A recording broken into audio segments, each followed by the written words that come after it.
내가 망설이면 누군가 사버리고 내가 밥을 먹는 사이 누군가는 팔아치우고 나간다. 영화 작전에 나오는 명대사인데요. 망설임 없이 성공적으로 매매할 수 있는 작전. 고수회전과 함께 짜보시는 건 어떨까요? 고수회전 지금 시작합니다.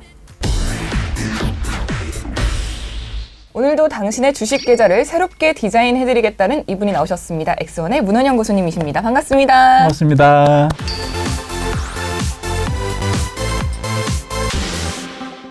오늘은 왜 문 안 열고 나오세요, 고수님? 정상적으로 시작하는 게 아, 이때까지 그럼 비정상이었다? 저는 연예인이 아니잖아요. 방송인이시잖아요. 주식 전문가죠. 그래서 오늘은 문을 네. 열지 않고 정상적으로 진행을 하도록 하겠습니다. 네, 오늘은 또 어떤 투자 전략 알려주실지 정말 기대가 되는데요. 어떤 투자 전략 들고 나오셨나요? 네, 항상 우리나라 주식시장은요, 위기가 자주 오는 편입니다. 간단하게 위기가 왔을 때 주식이 움직이는 세 가지 패턴이 있거든요. 첫 번째 패턴은 뭐냐면요, 변동성이 움직이는 종목이다, 이렇게 이야기를 해드릴 수 있을 것 같아요. 바이러스가 생기니까 또 관련된 테마주들이 움직이겠죠. 네, 그렇죠. 단기적인 이슈에 움직이는 변동성이 있는 종목이 첫 번째 관전 포인트가 될 것 같고요. 두 번째는 위기가 왔을 때 또 많이 떨어지는 종목들이 있죠. 그렇죠. 낙폭 과대 종목들을 저점에서 잘 매수를 하게 된다고 하게 되면 또 지수가 반등을 할 때 단기 반등 또 수익을 낼 수 있는 패턴이 또 하나 있을 것 같습니다. 세 번째 패턴은 네. 시장에 위기가 나왔는데도 떨어지지 않는 종목. 그래서 우리가 크게 위기가 왔을 때는 세 가지 패턴으로 좀 잡아놓고 여기에서 잘 분석해서 또 위기를 기회로 만들 수 있다. 이렇게 좀 이야기를 드리겠습니다. 네, 오늘 방송을 보시다가 궁금한 점이 생기신 분들은 아래 전화번호로 문의를 주시거나 카카오톡 채널에서 고수회전 문원영을 검색하시고 친구 추가해 주시면 됩니다. 그렇다면 어떤 종목들을 좀 배치를 해서 포트폴리오를 구성을 해야 될지 주식 디자이너분 성추의 문을 열어줘.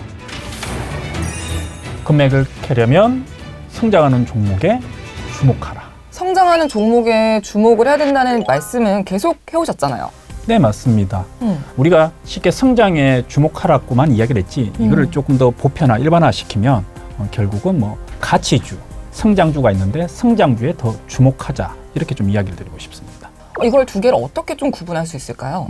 성장주는 뭐죠? 말 그대로 성장할 가능성이 있는, 그쵸. 앞으로 성장해 나갈 그럼 가치주.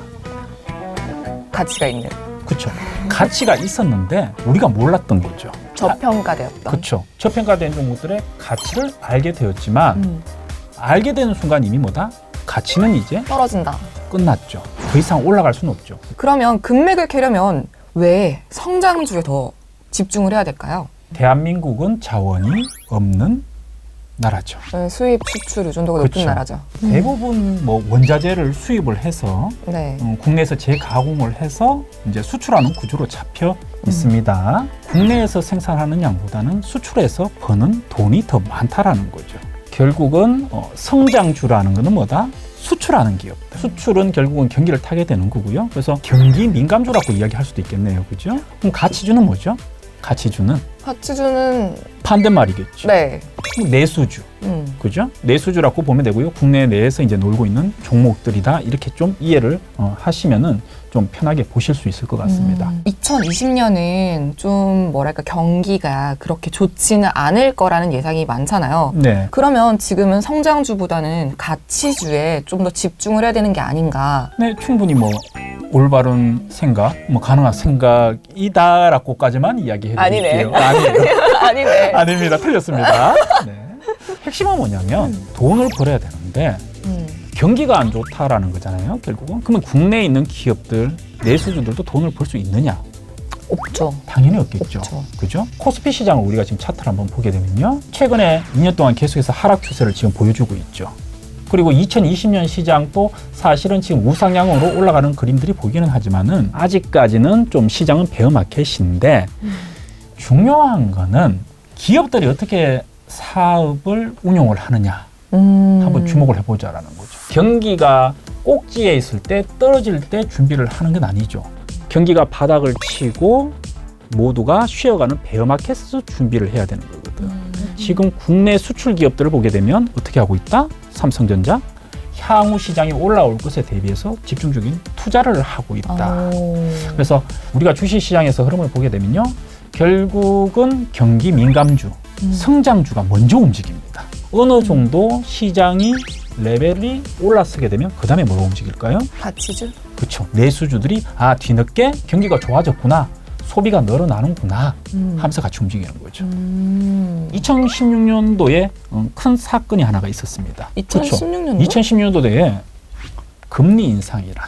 그죠? 2016년도에 네. 금리 인상을 하게 됩니다. 뭐죠? 경기가 좋아지고 있다. 그럼 제일 먼저 뭐가 움직일 거냐? 성장주죠. 그래서 2016년도에 네. 금리 인상의 시기에 맞춰가지고 이미 수출 관련주들은 급등을 하기 시작합니다. SK 하이닉스의 차트를 보게 되면요. 주가가 2016년도 6월 달부터 본격적인 상승을 시작하게 됩니다. 성장주가 우선 상승을 했습니다. 그 다음에 누가 움직일까요? 가치주. 그렇죠. NH투자증권 같은 종목들은요. SK 하이닉스보다 한 7개월, 8개월 정도 후부터 주가가 급등을 하게 됩니다. 그렇죠? 그래서 우리가 경기 사이클에 대한 내용들을 많이 공부를 하는데 사실은 조금만 해석을 하게 된다고 하게 되면 연속적으로 큰 수익을 창출할 수 있겠죠. 그런데 중요한 거는 네. 그런 시장이 지금 다시 왔다. 아, 그래요? 계속해서 2년 동안 시장이 떨어졌죠. 그리고 지금 이제 어떻게 됩니까? 그래서 올라가려고 하고 있죠. 아직까지 시장은 본격적인 흐름이 나오지 않았습니다. 지금 시장 간단합니다. 저한테 오셔서 저랑 재미있게 열심히 제가 시키는 대로만 하시면 여러분들 계좌는 제가 잡아드리겠습니다. 저도 오늘부터 그러면 성장주를 좀 찾아봐야 될 것 같은데 네. 성장주에 속하는 섹터는 어떻게 구분할 수 있을까요? 일반적으로 뭐 금융, 산업재, IT, 뭐 경기 관련 소비재, 그리고 뭐 소재, 에너지 관련주 같은 것들은 경기 민감주 또는 성장주라고 판단을 할 수 있습니다. 저 방금 한 가지 캐치했어요. 네. 고수님의 포트폴리오에는 분명 에너지 관련주가 있다. 그렇습니다. 자, 가치주는 또 어떤 게 있을까요? 가치주는 내수니까 택배, 포장재. 뭐 충분히 가능하네요, 그죠? 뭐 건강관리 종목, 네. 또 뭐 유틸리티 관련주들, 내수주로 보는 게 맞겠죠. 그래서 이 중에서 네. 고수님은 어떻게 성장주를 픽하시나요? 최근 10년 동안의 국내 수출 기업들의 포지션을 좀 체크를 하고 있습니다. 현재 2019년도 작년 기준으로 보게 되면 우리나라 총 수출액의 대부분을 누가 차지하느냐? 반도체, 그리고 뭐 석유 제품.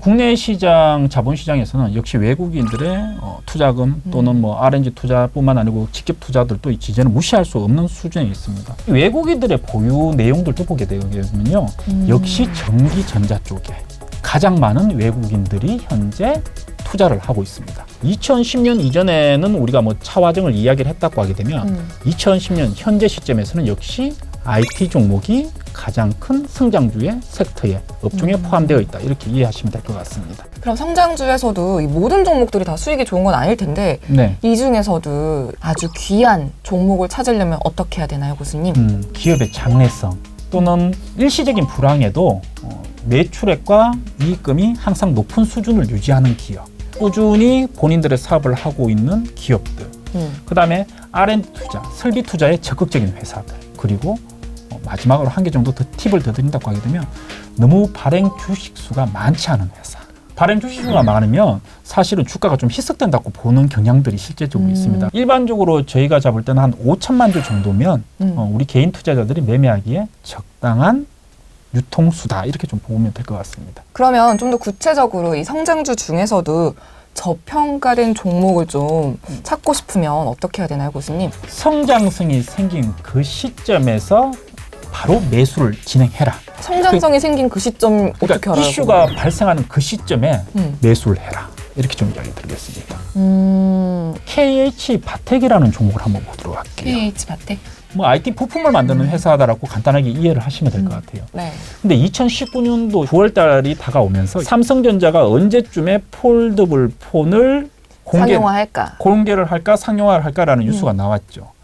그때 이미 시장에서 KH 바텍이 폴더블 폰의 힌지 부분을 담당한다라는 뉴스는 다 나왔거든요. 2019년도 6월 달에 8,000원. 그죠? 첫 번째 그러네. 뉴스가 나왔을 때 매수를 했다고 치면 현재 134%의 수익. 아니 10월에만 매수했어도 됐어요, 여기는 지금. 그렇죠. 네. 교수님, 그러면 이거 말고도 또 다른 수치화된 기준 같은 건 없어요? 한 가지가 더 있습니다. 또 있어요. 네, 성장성 비율이라는 수치화된 기준이 하나가 있네요. 성장성 비율이라는 건요, 매출액 증가율, 영업이익 증가율, EPS 증가율, 이런 내용들, 판매비 증가율, 통합적인 것들을 만들어 놓은 것들이거든요. 이 5개 항목이 모두 흑자일 때. 흑자인 종목을 픽을 하게 된다고 하게 되면 여러분들 수익을 내는데 조금 더 쉽게 접근할 수 있다.